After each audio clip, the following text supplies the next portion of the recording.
perfect lang para sa mga coffee lovers tulad ko. At alam kong maraming siklista. Ano, may mga locals din, no? Good morning! May kumukuha. Attention all players. It is now time for the next game. Yan. Kumusta ahon? Basic. Welcome to Koreano siyo.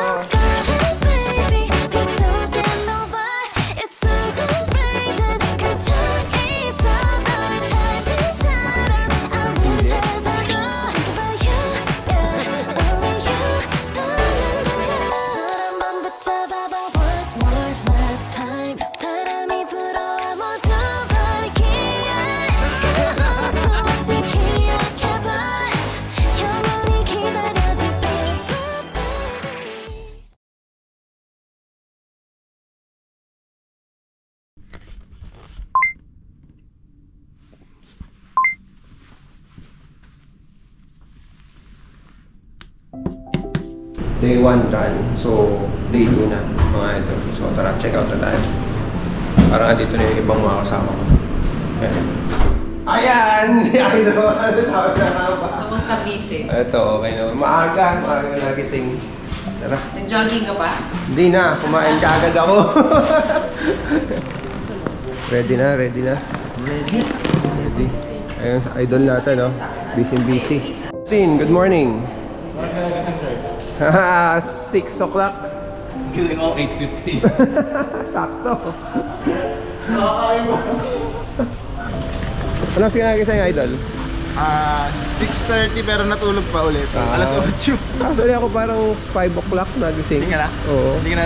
Hindi na. Tapos nung pwede na kumain na ako. So, sabi nung aming tourist guide, try daw ito kung medyo nanghihina ka pa, kulang sa energy. Ayan, tinatry ko. Hanip, napakaanghang. Magigising ka dito talaga. So dito mga idol, binibrief kami nung aming tour guide sa aming magiging ruta for today, which is the hanggang basta yon mga idol, basahin nyo na lang. Basta para sa akin, ang basa ko dyan ay hanggang bicycle path. Ito yung second bicycle path doon sa may cross country route na karuktong din nung Ara bicycle path na niride namin kahapon. Ito ay magsisimula sa Seoul at matatapos sa Cheonggu City. Nasa 192 kilometers ito mga idol, and pagka sinimulan mo ito ng maaga, malamang ay sa gabi ka na matapos. Meron kang pwedeng makuha dito hanggang 10 stamps sa iyong passport, and depende sa side ng ilog na dadaanan mo, pwedeng sa north side and pwedeng sa south side, iba-iba ang iyong makikita. Pero kami ay sa north side kami tumaan, and then tumuwid kami eventually papunta dun sa may south side. So tara mga idol, kapit tayo sandali, and then umpisahan na natin yung ride. Okay mga idol, bago tayo umalis, no, group picture daw. So andito tayo sa somewhere, NSR riding, puro mga ano dito, mga cycling related stuff, pati kainan. So group picture bago umalis. Let's go. Punta tayo ng bike tayo ng Korea. Let's go. Tatawid dito natin, baka magsakon.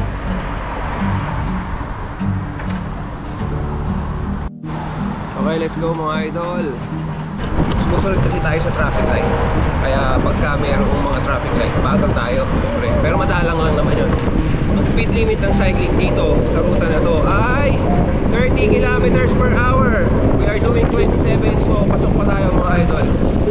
Woo! Sarap dito. Wow, grabe. Anong oras na? Parang it's 10:30, and masarap pa rin mag-bike. Kaya siguro marami rin na-encourage na mag-bike dito mga idol. Kasi ayan nga, nagbabiyahe pa rin tayo, no? Sarap pa rin ang biyahe natin kahit na ganda oh.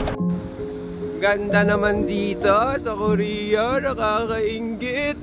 Bakit sa Pilipinas walang ganito? Oh my God. Ay, ganda no? Ganda.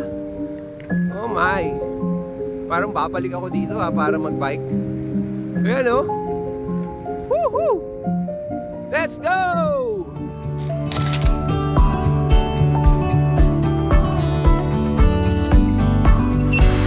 Ganda dito. Para sa cyclist na talaga yung punta na to. Magaiba. Nice, very nice.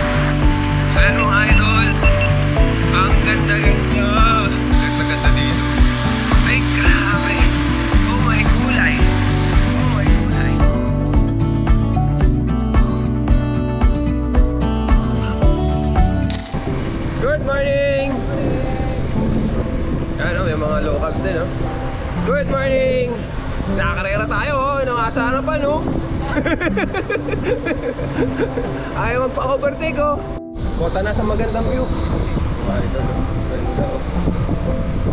May kulay. Woohoo!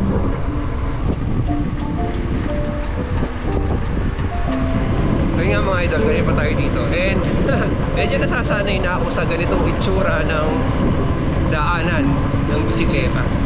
Baka mamaya, pag uwi ko sa Pilipinas, mag-expect ako ng napakagandang daan. Maninibago ko. Talaga kasi napakaganda. And kada ilalim ng tulay, parang mayroong mga park lagi. Yun ang nakikita ko. And maraming nakahinto. Parang nakatambay sila doon at nagpipitahan.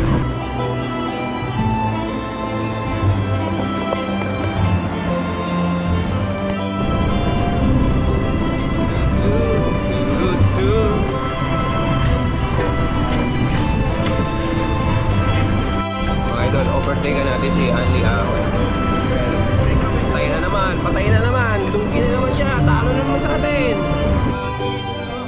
Habang nagra-ride kami dito sa may hanggang bicycle path, mayroon kaming nadaanan na parang battleship mga idol. So nag-decide ang grupo na huminto muna tapos usisain muna itong battleship na to. Ng battleship mga idol, tara sakay tayo. Tayo dyan. Panoorin natin si Idol. Pero 25 years, isa ito sa mga naging alpas sa South Korea. No? Nakita ko yung bike ko. Nung nakita ko na sumilip si Idol Gretchen doon sa may periscope, naisip ko na sumilip din mga idol kasi curious ako kung ano yung nakikita pagka sumilip ka, di ba? Para ba siyang telescope? Para ba siyang wide angle? So tara, tingnan natin mga idol.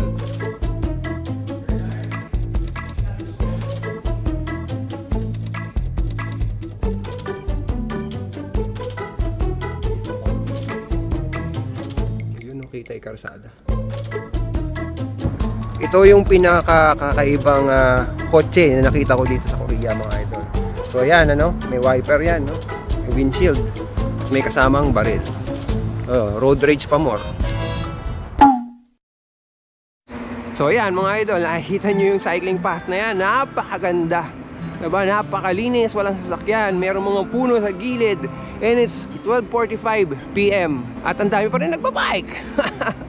Diba? Sabi ko sa inyo eh. Kaya tara mga idol, tara dito sa Korea. Parang napakalapit ano. Pero sinasabi ko lang naman ay kung maglilibot kayo dito. Hindi ko naman sinasabi na ito lang yung purpose ninyo. Siyempre isasabihin nyo na ibang gala. Pero yun nga, kung marunong naman kayo magbike, don't waste the opportunity para magbike dito sa Seoul. Napakaganda. Yung ilalim ng tulay mga idol ay merong mga ganyan. May mga park, no? Ang target yata nila lahat daw ng tulay ay lagyan ng park.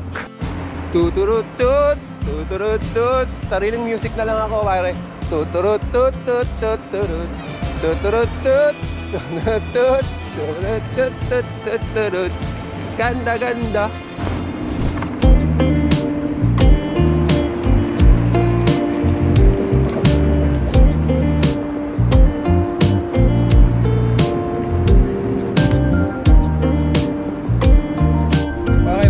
Kasama natin ngayon si Anli Ahon. Nandito tayo sa may Manila Bay. Ganda dito sa Korea because it's a breeze. Amazing siya mga idol. Napakaganda, sarap. Good experience. Sure yan mga idol, mag-enjoy yung mga kasama niyo, mga anak nyo. Diba? Kahit hindi nyo matanda, kasama nyo lang kalarahin. Feeling refresh kayo kasi nature yung makikita nyo. Yan ang invitation ko sa inyo dito sa may Korea. Iba na po talaga, grabe. Sabihin na natin na roadie tayo na ensayo alam natin. Pero there is a time and a place para enjoy nyo yung view. And this is the time and the place. Perfect time and place para enjoy nyo yung view. You're so beautiful girl. 그대 눈을 바라볼 때 내가 모르는 걸 이제 믿을 수가 있어야. You're so wonderful girl.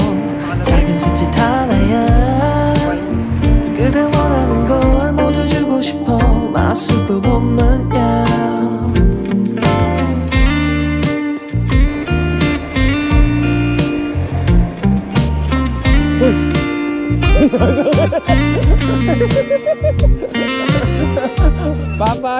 ka! Skid ka pa Ang naghihintay dito mga idol, meron akong napansin dito sa may gawi dito.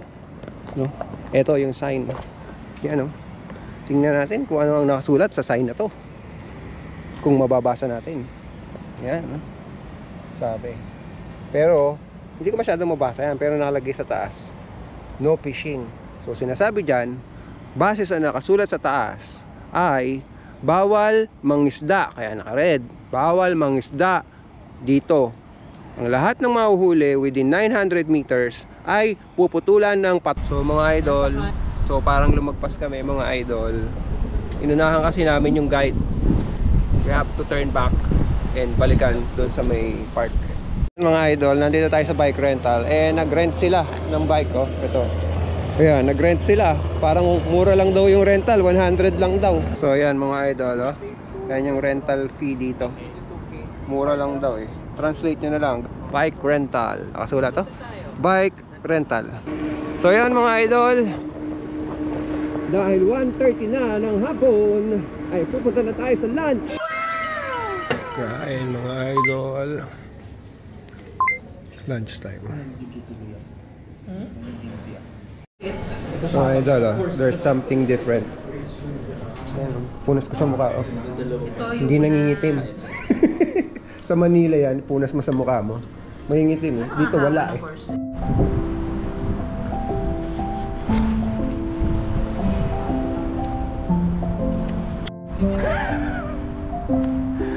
Ay, Squid Games yan.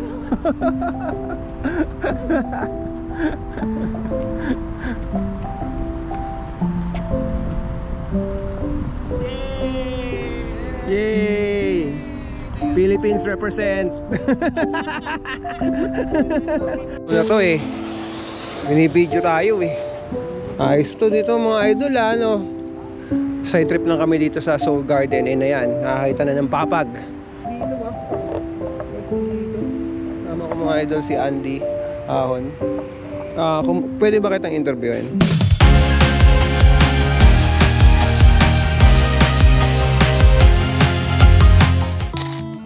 After eating mga idol ay dumiretso pa rin kami sa pag-ride, pero unfortunately ay hindi namin natapos yung hanggang bicycle path kasi 11 hours yung kakailanganin namin para matapos yun.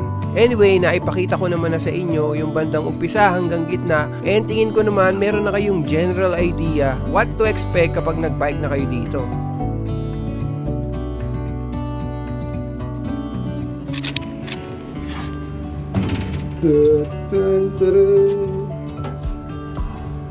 Tama ba?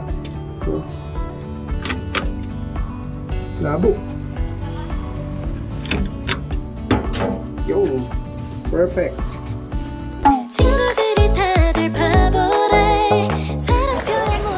Yan. Kumusta Ahon? Basic? Ay, puro lusong tayo today Nakain na kami dito. Authentic na Korea.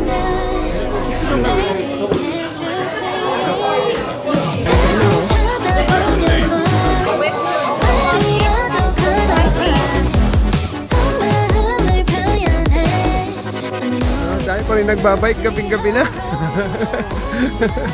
Welcome to BGC. Okay mga idol, sa last stop namin ng passporting ay ito, naabutan namin. Meron pang mga Zumba area tapos doon naman ay may wall climbing. So parang activity center itong area na to na last for the day last namin na pinuntahan na passporting area. Uy!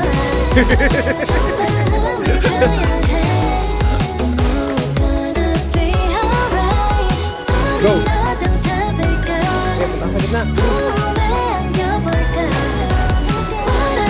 Diyan ka lang.